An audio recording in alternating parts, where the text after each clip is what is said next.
1858 Baghdad गिर चुका था।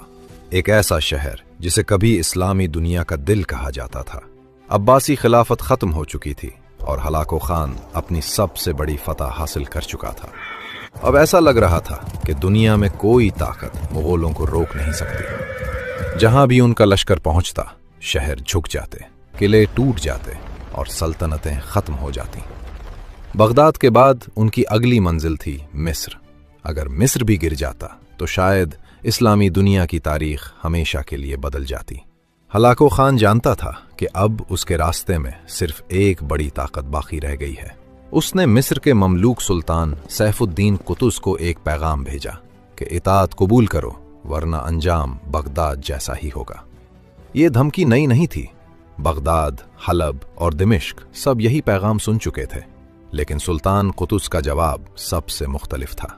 उसने मुगल कासिदों को कत्ल करने का हुक्म दिया और उनके सरों को काहिरा के दरवाजे पर लटका दिया गया। ये सिर्फ एक जवाब नहीं था, यह हलाको खान को खुला चैलेंज था। लेकिन जंग शुरू होने से पहले तारीख ने एक गैर मुतवक्के मोड़ लिया। मुगल सल्तनत के अजीम खान मूंग के खान अचानक वफात पा गए। नए अजीम खान के इंतखाब के लिए हलाको खान को अपनी फौज का बड़ा हिस्सा लेकर वापस जाना पड़ा, लेकिन वो मुकम्मल तौर पर पीछे नहीं हटा। उसने अपने काबिले एतमाद जर्नैल कुतबूगा को हजारों घुड़सवारों के साथ शाम में छोड़ दिया। कुतबूगा को यकीन था कि मिस्र भी बगदाद की तरह चंद ही दिनों में झुक जाएगा, मगर सुल्तान कुतुस किसी और ही तैयारी में मसरूफ था।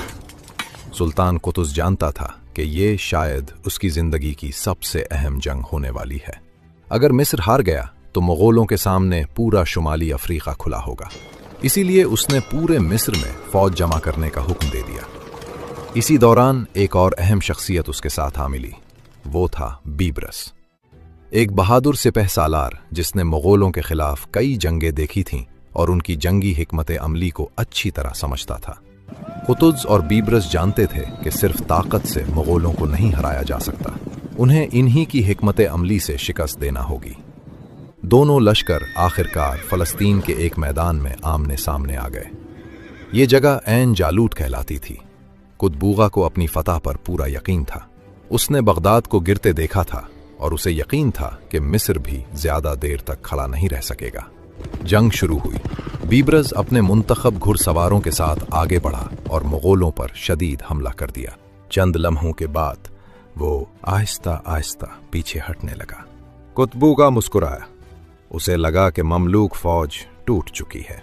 उसने फौरन अपनी पूरी फौज को उनका पीछा करने का हुक्म दे दिया।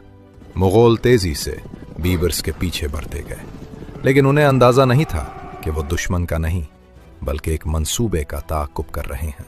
जैसे ही वो वादी के अंदर पहुंचे, अचानक पहाड़ियों के पीछे से ममलूक फौज चारों तरफ से निकल आई। कुतबूगा एक लम्हे के लिए हैरान रह गया।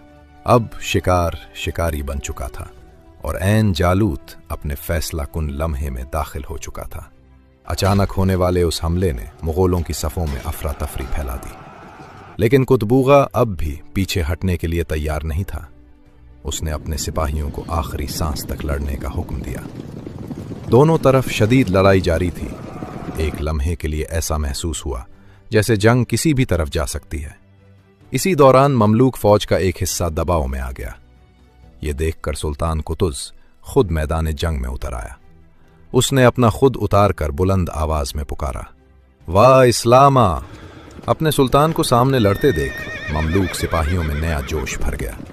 उन्होंने एक बार फिर पूरे जोर से हमला कर दिया। शदीद लड़ाई के दौरान कुतबूगा मारा गया। अपने सिपह सालार की मौत के बाद मुगल लश्कर ज्यादा देर मुनज़्ज़म न रह सका।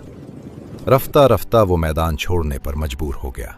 ऐन जालूत अपना फैसला सुना चुका था। ये सिर्फ ममलूक सल्तनत की फतह नहीं थी, ये वो लम्हा था जब दुनिया ने देखा कि मुगलों को भी रोका जा सकता है।